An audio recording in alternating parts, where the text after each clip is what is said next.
I did not intend to rush a fraternity when I joined MIT. I spent the summer doing computational plasma physics, so nuclear engineering is sort of a hobby for me.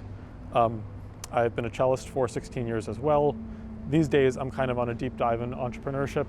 I run a nonprofit called Prod. I'm also building a startup with some friends. I mean, frankly, I don't think of myself as a fratty kind of guy. Of loud parties and alcohol and, like a bouncer at the door only letting attractive girls in. That's what I mean when I say fratty. API was not fratty. Like this is, and I would not have joined it, I think, if I had felt that it was. There was a report of a sexual assault within one of our parties by one of the brothers.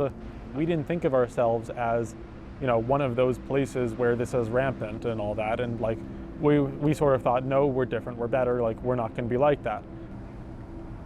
So it was pretty bad. Like it was a pretty clear-cut case, in my opinion, of what happened. I think one of the effects was it sort of shattered that illusion to some extent. This can happen at your place too, right? You're not as special as you think you are.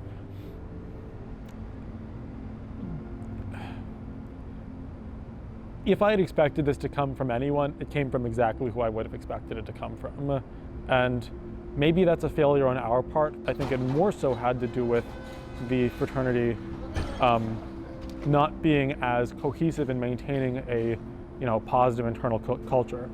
I wanted to make the frat co-ed. I don't really see why single-sex residential arrangements are a good idea. It seems like it's a vestige of an earlier time that just is not really representative of how we want to see the world today.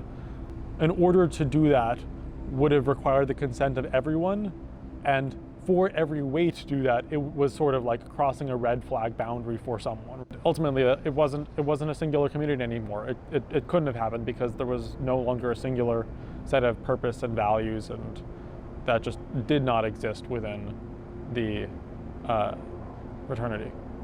I learned a tremendous amount from that experience. I do not regret being part of a failing institution.